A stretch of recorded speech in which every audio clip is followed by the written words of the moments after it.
네, 두 번째 질문을 좀 볼까요? 네, 저는 카톨릭 교리에도 있고 해서 혼전 순결을 지켜야 한다고 생각을 해요.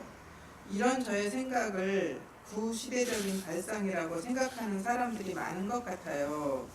그런 사람들에게 어떻게 반응해야 할까요? 교리나 성경을 따르려고 노력하는 것이 잘못된 것인가요? 혼전 순결을 지켜야 하나요? 성관계는 사랑한다는 표현이라고 생각하는데 아이를 가질 생각이 없다면 성관계는 못하나요? 피임은 안 된다고 들었어요. 성관계는 그저 아이를 만들기 위한 행위일까요? 결혼해서 아이를 갖기 원하지 않는데 생긴다면 어떻게 하죠? 아이는 생기는 대로 낳아야 하나요?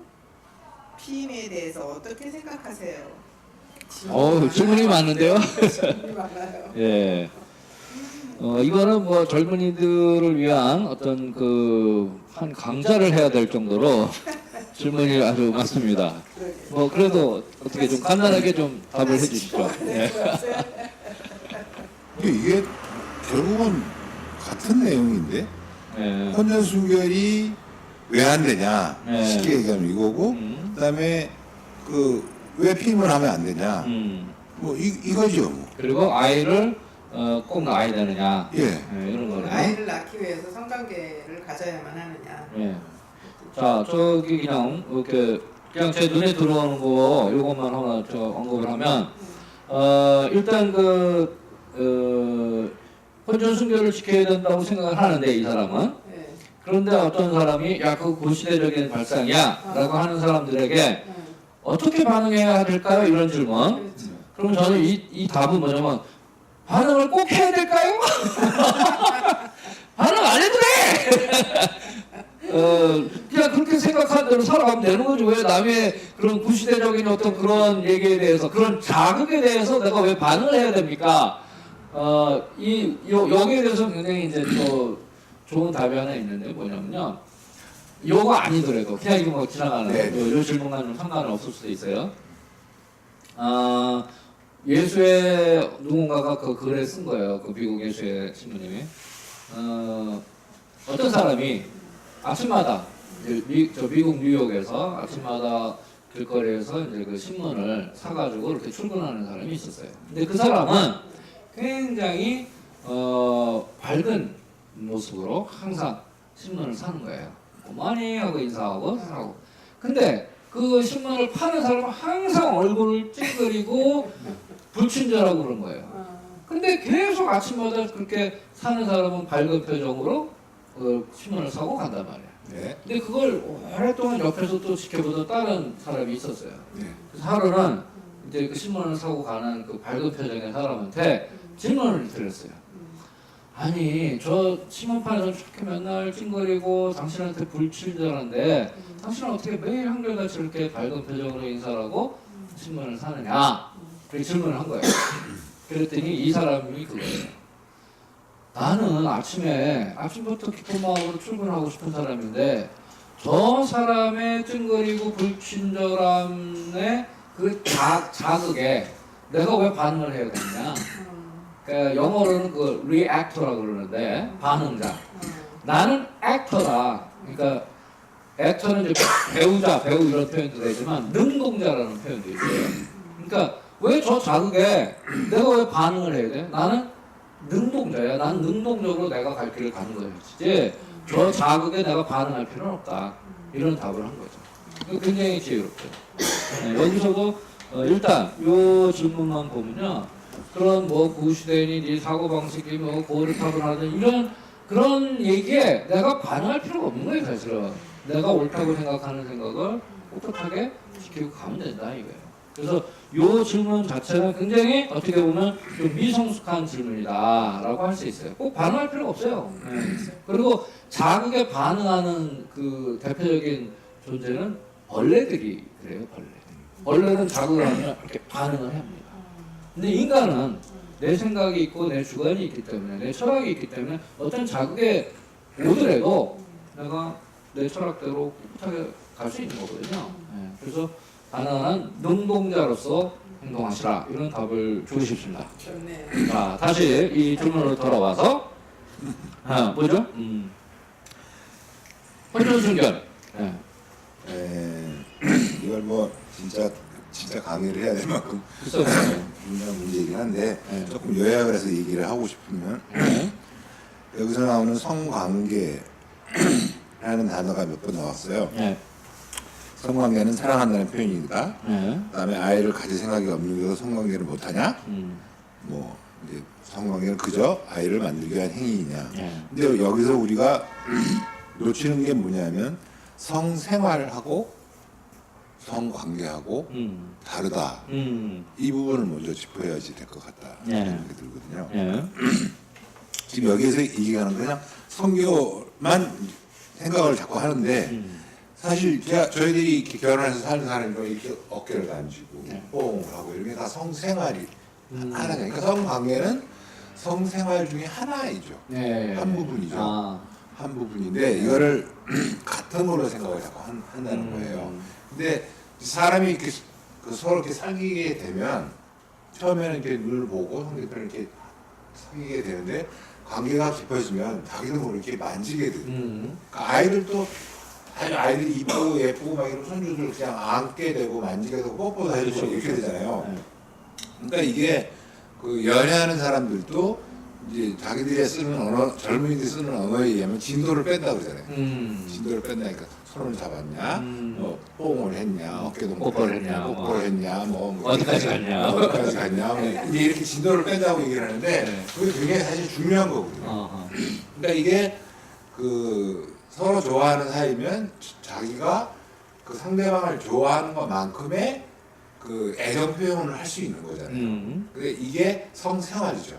성적인 생활이죠. 네. 그래서 뭐 내가 진짜 둘 사이 내가 이 사람을 뭐 이만큼 사랑할 때는 그냥 손을 잡고 만지는 걸로 좋고 뭐 이렇게 해서 점점 사이가 깊어지면 이제 점점 더 깊은 생활을 하게 되는데 성교는 성관계는 어떤 때 해야지 되냐 하면 내가 이 사람을 위해서 온전히 죽을 준비가 되어 있다 라는 정도의 그 최고의 사랑의 속도가 됐을 때 성관계를 하는 걸 생각을 해요. 왜냐하면 사랑이 여러 가지 행위로 사랑의 행위를 할 수 있지만 최고의 사랑은 목숨을 주는 사랑이잖아요. 목숨을 주는 사랑에 바로 거의 버금가는 사랑이 내 몸을 주는 거거든요. 내 몸을 주는 것이 성관계라고 생각해요. 그러니까 이게 두 사람 사이의 관계가 정말 목숨을 줄 정도로 그렇게 깊어졌을 때 비로소 성관계를 할 수 있다. 그 전에 만약에 그냥 좋다는 감정만 갖고 이걸 자기가 사랑이라고 착각하고 내 몸을 주는 게 아니라 상대방의 몸을 내가 갖고 싶은 거예요. 근데 이건 완전히 다르죠. 그렇죠. 내가 상대방을 위해서 내 몸을 내어주는 거하고 내 만족을 위해서 상대방의 몸을 내가 갖고 오는 거하고는 이거 완전히 다른 거잖아요. 그러니까 정말 내가 갖고 있는 사랑의 척도가 어느 정도인지를 바라봐야 돼요. 그리고 또 우리가 이제 크리스찬으로서 교회에서 정말 내가 이 사람을 정말 위해서 내 목숨을 내어줄 정도로 사랑이 깊어졌다라고 얘기할 때라야 그래야 이제 내 몸을 줄 수 있는 관계다라고 교회에서 인준을 허락을 받는 거잖아요. 하나님 앞에서 약속을 하는 거잖아요. 그렇기 때문에 혼전 순결을 지켜야 되는 이유가 거기 있다고 생각해요. 그러니까 그 자기들은 그냥 좋아하는 감정만 갖고 사랑한다라고 착각을 하고 내 목숨을 줄 정도로 사랑한다고 착각을 하는 건데 아니라는 거죠. 그렇기 때문에 혼전 순결을 지켜야 되는 이유는 바로 내가 갖고 있는 사랑의 척도를 제대로 잘 분별하지 못했기 때문에 일어나는 오판이다라는 생각이 듭니다.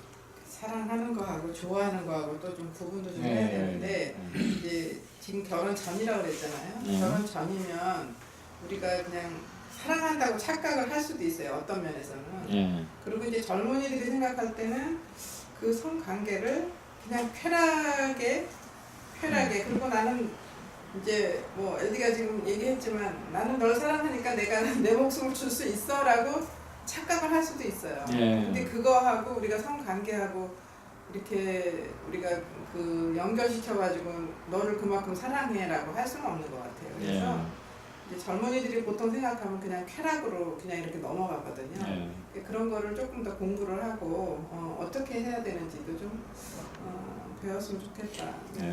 그리고 이제 그 항상 저희들이 이제 어떤 생각이 드냐면 시민님도 앞에 계시지만 그 자기의 삶을 이렇게 봉헌한 봉헌자들은 이제 그 정결을 지켜야지 되죠. 정결을 지키는 의무를 갖고 있잖아요. 근데 그게 그 내가 왜 내 그 육신에서 일어나는 나의 육적인 욕망을 그냥 이렇게 다스리면서 살아야 되느냐. 저는 이렇게 생각하거든요. 모르겠어요. 제가 수도자는 아니지만 내 안에 일어나는 나의 그 어떤 그 육적인 그런 욕망을 정말 하느님을 더 사랑하기 위해서 이거를 그냥 그대로 봉헌하는 거라고 생각하거든요. 그래야 이게 맞는 거지. 그냥 나는 수도자니까 그냥 그 어떤 성관계나 성생활을 즐기면 안 돼. 그렇게 무의미하게 생각지는 않는다는 생각이 들거든요. 참아야 돼. 그냥 참는 게 의무다 이렇게 생각하지는 않는다고 저는 알고 있거든요. 근데 기혼자들도 똑같이 나한테 어떤 뭐 그 성적인 욕구가 일어났을 때 그냥 그거를 내 배우자를 도구로 써서 그걸 해결한다면 이거는 동물이나 마찬가지죠. 그렇죠. 그러니까 진짜 나한테 이런 욕정이 일어나지만 이거는 내가 상대방이 원하지 않을 때 다스릴 줄도 알아야 돼. 그렇죠. 그래야 상대방에 대한 나의 사랑의 보응이 되는 거죠. 그 다음에 진짜 상관계를 맺는다는 거는 아까도 얘기했지만 내 만족을 위해서가 아니라 상대방의 만족을 위해서 내 몸을 내어주는 것이다. 이게 출발에서부터 잘못되어 있기 때문에 그 바라보는 관점이 다르고 그러니까 혼전 순결을 지키지 않아도 된다. 뭐 서로 즐기는 거다. 뭐 이렇게 되버리면 이건 완전히 관점이 다른 거죠. 그렇죠. 완전히 공부를 하면 사실은 함부로 그렇죠. 이렇게 할 수가 없어요. 근데 여기 지금 이 질문하는 분이 단순히 성관계는 사랑한다는 표현이라고 생각하는데 이렇게 표현이 됐어요. 그래서 물론 성관계가 사랑한다는 표현이기는 하지만 그러면 이 표현을 그러면 어느 때 하느냐 지금 말씀을 잘 해주셨고 그 다음에 교회에서 가난한 그 혼전 순결을 지켜라라고 했을 때 왜 그렇게 했는지 좀 생각을 해봐야 된다. 그럼 만약에 이걸 안 지켰을 때 어떤 폐해가 올까요? 이제 그 여기서 이제 피임이라는 문제가 같이 나왔거든요. 그러니까 이 성관계를 맺게 되면 그 자연적인 법칙에 의해서 아이가 생길 수가 있는. 그러면 만약에 이 사람들이 아니 아이는 전에 그 다음에 좀 얘기하고요. 일단 그 혼전 순결을 지키지 않았을 때 어떤 폐해가 올까요? 그렇죠. 그러니까 이게 만약에 둘이서 이제 관계를 맺었는데 관계를 맺고 뭐 이렇게 정말 잘 즐겼는데 마음이 지금은 좋았는데 안 좋아져. 그럼 그때는 어떡하고요? 안 좋아지. 상처를 받는다. 상처를 받는 정도가 아니라 뭐 어마어마한 그 트라우마를 갖게 되겠죠. 그러니까 그게 제일 큰 문제이고 그다음에 그 성을 자기들의 쾌락의 도구로 이렇게 개념을 잡아버리면 이제 그 어마어마한 문란한 이제 문제들이 생기는 거죠. 그리고 그 세상 사람들이 지금 여기서 뭐 구시대적인 발상이다 뭐 이런 얘기했는데 사실은 사람들이 그러거든요. 아니 뭐 결혼하기 전에 뭐 있었던 거 뭐 지금이 중요하지 뭐 어때? 뭐 이렇게 아주 쿨하게 얘기를 해놓고 그 다음에 그래서 너 어디까지 갔었는데? 라고 과거를 물어봤는데 그 말을 그대로 믿고 꼬박꼬박 대답해갖고 기분 좋을까요? 그리고 그 때문에 결혼하고 나서 이혼하는 사람도 굉장히 많아요. 나중에 알게 되면 이제 상대방도 상처를 받지만 본인은 그게 아무것도 아니라고 생각하지만 평생 마음에 그 트라우마로 남아 있어서 항상 그걸 뭐가 웅크리고 살게 되죠. 굉장히 뭐 나중에는 뭐 진짜 정신 질환까지도 오는 사람도 봤거든요. 굉장히 심각하죠 이게. 그 결혼해서 이제 두 사람 사이가 정말 진짜 사랑하는 사이가 되고 성숙을 해서 좋아하는 관계에서 서로 사랑하는 관계가 되고 정말 그 사랑이 굉장히 많은 차원에 이렇게까지 이렇게 잘 성숙됐는데 그때서 상대방의 그 아픈 과거를 알게 됐을 때 사람들이 그 입는 상처는 너무나 커요.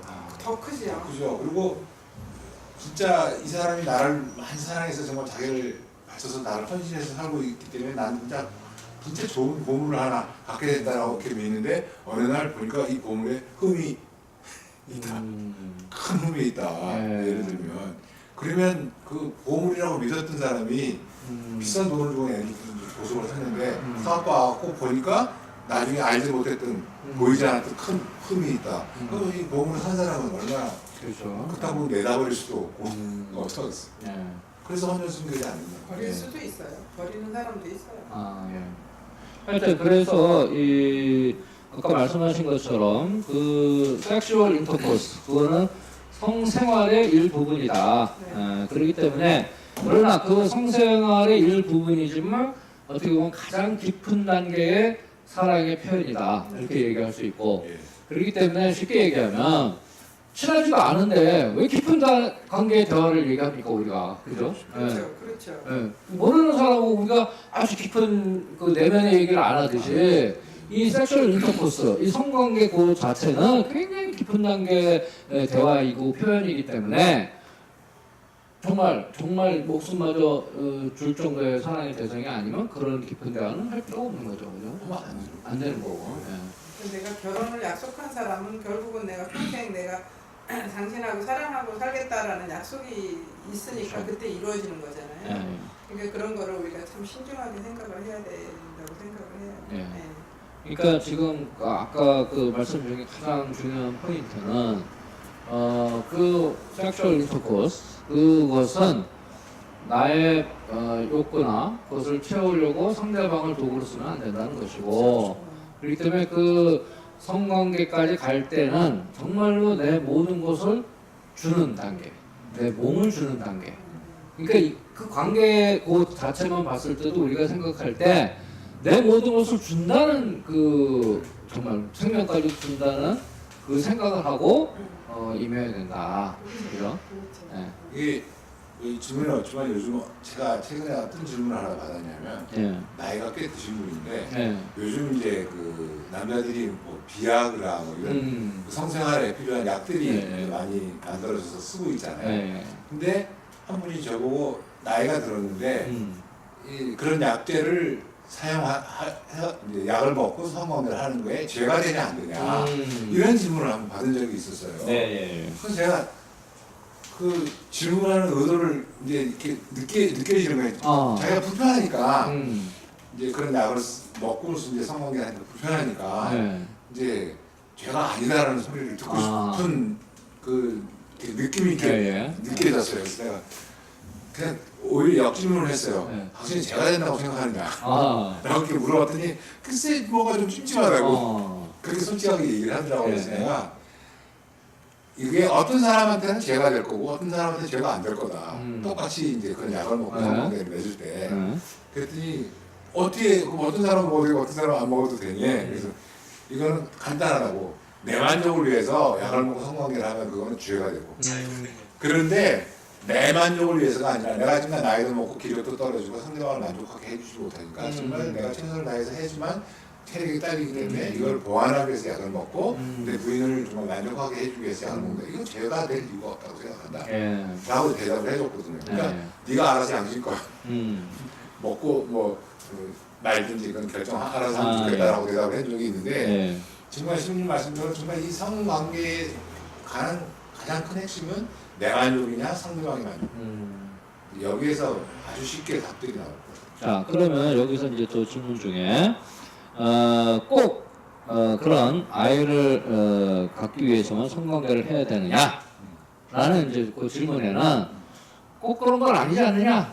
즐길 수도 있지 않느냐? 이런 내포된 의미가 있는 것 같아요. 그렇죠. 네. 그러니까는 이제 우리가 알고 있는 상식은 둘이 너무너무 사랑하기 때문에 정말 상대방의 만족을 위해서 정말 내 몸을 내어주고 뭐 이런 서로 간의 사랑이 최극점에 달았을 때에 그 두 사람이 갖게 되는 성관계 중에 만족도도 최고에 오른다.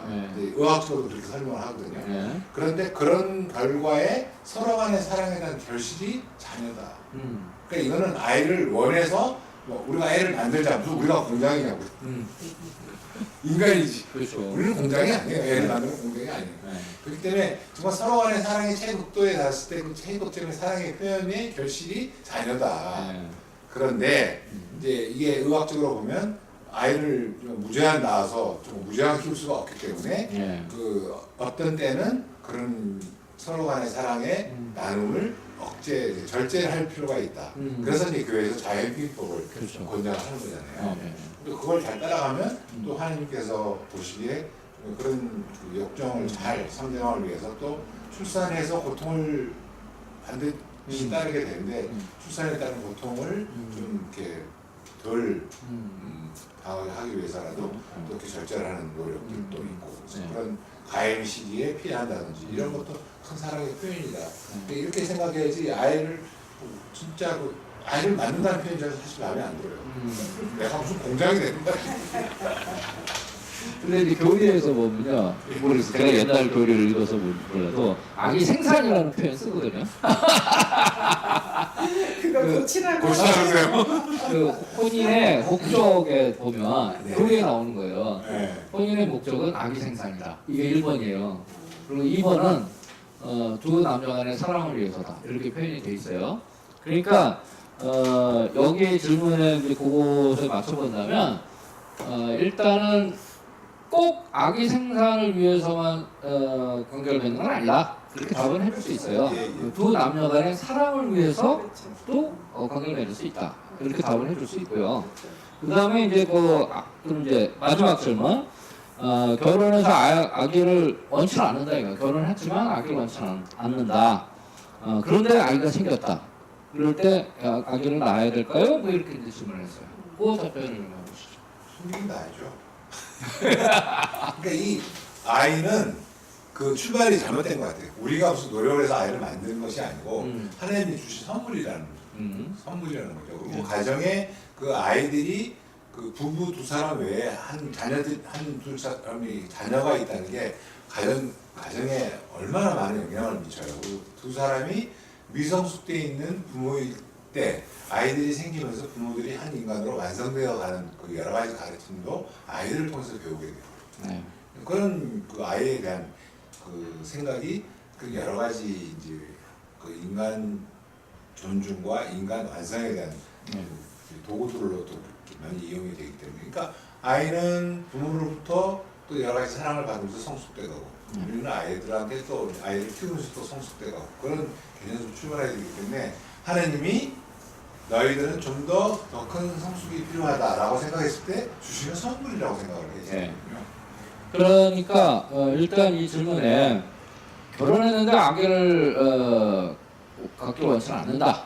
이 생각부터 좀 잘못됐고요. 일단 이건 정말 그런 것 같아요. 많은 사례를 보더라도 아기가 없으면 이것은 정말 그 혼인 생활에 큰 장애가 있다. 장애가 생긴다. 이런 물론 아기 없이 뭐 잘 사는 부부도 있겠죠. 그렇죠? 근데 그거는 어쩔 수 없는 경우에 그렇고, 그러나 정상적인데도 일부러 아기를 안 갖는다. 이거는 굉장히 어리석은 발상이다. 그 혼배 상사가 무효죠. 그렇죠. 거짓말하고 약속했어요. 그러니까. 그 다음에 생겼다. 그래서 이거 어떻게 하냐? 당연히 안 되는 거야. 이거는 뭐 우리가 이제 뭐 가톨릭 교회의 어떤 교리나 이걸 떠나서더라도, 그리고 뭐 예를 들면 실종법에서 낙태 금지 아닙니까? 그건 살인이라고 부르는 건데, 이런 질문은 굉장히 정말 어리석은 질문이에요. 만약에 생겼으면 이건 무조건 나야 되는 무조건 거죠. 나야죠. 왜냐하면 만약에 누가 칼을 들고 와서 나한테 너 죽일게 라고 하면은 내가 어떤 위협을 느끼겠어요. 그거하고 사실 똑같은 거거든요. 그렇죠. 네. 맞아요. 그거 어떤 그 의사가 그런 얘기를 했다고. 그 얘기를 했었어요. 어떤 그 실제로 있었던 네. 건데 아이가 자녀가 많아요. 근데 이제 아이를 또 갖게 된 거예요. 그러니까 이 아이를 다 어떻게 키워야 되나 라고 해가지고 병원에 찾아갔어요. 카톨릭 병원이죠. 찾아가가지고 내 아이가 이렇게 많으니까 나 얘를 좀 유산을 좀 했으면 좋겠습니다 라고 하니까 그 의사가 굉장히 현명하신 분이에요. 얘는 낳고 집에 가서 너희들 먼저 낳았던 아이 중에 누구 하나를 죽여라 이랬어요. 와. 그래가지고 그 아이 낳아서 지금 잘 크고 있거든요. 네. 진짜 행복하다. 근데 그거하고 똑같은 거죠. 그렇죠. 네. 그렇죠. 네. 자, 그래서 아기는 생기는 대로 낳아야 하나요? 이렇게 또 질문이 들어갔어요. 그러니까 이게 정답은 생기는 대로 낳으면 되는 거죠. 그죠? 네. 그리고 아이를 낳고 싶은데 사실은 이제 아이를 갖지 못해서 고통받고 있는 사람도 너무 많이 그렇죠. 봤거든요. 그럼요. 그런 사람들을 보면 그 사람들은 이렇게 막 그 부인들이 배불러서 다니는 거만 봐도 너무너무 부럽고 그냥 맞아요. 예, 아주 굉장히 고통받고 살고 있거든요. 그렇죠. 너무 행복한 지적이 고민이야 저 사람. 예. 자, 근데 이제 지금 현재 젊은이들이 네. 아기를 낳아서 뭐 이제 대학 교육까지 시키는데 뭐 3억이든 어떤 인물로서 경제적인 부담 이런 걸 생각을 많이 한단 말이죠. 그렇죠. 그래서 그런 두려움이 있으니 아기가 생기는 대로 낳아야 되는데 이러니까 굉장히 이제 부담이 될 때고 그래서 이제 뭐 피임약을 많이 쓰겠죠. 예. 어찌됐든 그래서 그러한 두려움이 있더라도 사실은 일단 정답은 생긴 대로 낳아라. 그러나 그런 부담이 있다면 자연 피임법으로 교회가 가르치는 피임법으로 절제도 하면서 한다면 뭐 글쎄 그렇게 한다면 뭐 나름대로 가족 계획은 할 수 있을 거예요, 그죠? 예. 그리고 사실 좀 많이 나아도 지 먹을 건 다 지가 갖고 태어난다고 하잖아요. 그러니까 그런 걱정을 할 필요가 없어요, 사실은. 그리고 우리나라 우리 사회는 좀 많이 좋아졌기 때문에 네. 그 복지도 있고 물론 힘들겠지만 복지도 있고 굶어 죽지는 않는다. 그리고 주변에서 다 도와준다. 그리고 걱정하지 말아라. 이런 답을 해줄 수 있을 것 같아요. 네. 자, 그리고 이제 마지막 질문이 이제 피임에 대해서 어떻게 생각하세요? 이건데 이게 지금 대답이 다 나왔죠? 네. 네. 네. 좋습니다. 이 문제에 관해서 조금 더 마지막으로 젊은이들에게 하고 싶은 말씀 있으세요? 그러니까 제일 그 젊은이들이 많이 하는 얘기가 뭐냐면 진짜 신님 말씀하신 대로 아이 키우는데 돈이 얼마나 드는데라고 얘기하거든요. 이게 그 지금 방금 말씀하신 대학까지 나오는데 돈이 얼마가 든다 이러면요. 네. 대학 안 보내면 되죠. 그렇지. 고등학교만 나오면 되잖아요. 그러니까 이거를 꼭 뭐 우리가 그 대학 교육을 못 시킨 무슨 뭐 회자처럼 생각을 하고 그다음에 뭐 남들이 예를 들어서 무슨 뭐 정말 뭐 아주 좋은 호텔에 가서 정말 그 뷔페를 먹고 뭐 이렇게 아주 화려한 음식을 먹을 때 내가 집에서 라면을 끓여 먹으면 무슨 패배자인 것처럼 생각을 하고 뭐 이런 데서 출발하는 거거든요. 그렇죠. 근데 사실 이렇게 지내놓고 보면 그 아이들이 좋은 분유를 먹였다고 그래서 좋은 대학 갈 것도 아니고 그렇죠. 엄마 모유만 먹었다 그래서 나중에 라면 먹는 아이로 크는 것도 아니거든요 사실. 예. 근데 이건 이제 어떤 관점에서 바라보느냐에 따라서 다른 거죠. 예. 그렇기 때문에 우리가 경제면을 다룰 때도 얘기했지만 우리가 이렇게 먹고 사는 거는 다 이미 보장이 돼 있는 거죠. 예. 뭐 이렇게 이제 들으면 뭐 우리가 밥만 먹고 사냐? 교육도 시켜야 되고 그다음에 대학 안 나오면 이 우리 사회에서 정말 뭐 2등 시민, 3등 시민으로 갑이 아니라 을로 살 텐데 내 자식 그렇게 키울 수 없다라는 이제 반론도 있을 수 있고 그렇습니다. 울려 살아보면 또 괜찮아요. 근데 그렇죠. 그런데 내 자식이 을로 사는 걸 이제 뭐랄까 놔두고 못 보는 거죠 일단. 우리 대체 가비 대체 어떻게 알아요? 그렇죠. 몰라요. 모르는 거죠. 예. 살아볼만 해요. 지혜입력을 하는 거지. 예. 그래서 이런 질문에 대해서는 걱정하지 말아라, 두려워하지 말아라 예수님께서 말씀하신 그 가르침이 가장 중요한 핵심이라고 생각이 듭니다. 네. 사실 두려워할 게 없어요. 없어요. 예. 정말로. 살다 무서워 죽으면 되지. 그렇죠. 그리고 우리가 기본적으로 아이 지금 문제도 아이가 내 자식이 아니라니까 하나님의 자녀고 근데 왜 자꾸 거기에 너무 자기 소유처럼 마치 그렇죠. 집착을 하게 되니까 자꾸 생각 자체가 잘못 꼬이는 거죠. 그렇죠. 예. 잘 키우는 걸 투자라고 생각하잖아요. 그러니까 절대 그렇게 생각하면 안 된다. 중요한 것은 그 아이의 인성을 얼만큼 잘 보존해서 성장시켜 주느냐. 그렇죠. 그러려면 부부가 사랑하면서 잘 사랑을 주면 그걸로 족하다. 그렇죠. 그 다음부터는 밥 먹으려도 삐뚤어 나가지도 않고 잘 클 수 있다. 이런 걸 믿음을 가져야 돼요. 그죠? 네. 신앙교육만 잘 시켜도 뭐 지금 말씀하신 것대로 바로 그게 튀겨죠. 네. 아이를 갖고 있을 때 의리 되면 어떻고 병이 되면 어떻습니까 사실은. 네. 그 안에서 또 열심히 살아가면서 그거에 살 수도 있어요 사실은. 자 오늘은 그러면 여기까지 완료를 마무리 짓겠습니다. 네 고맙습니다. 감사합니다.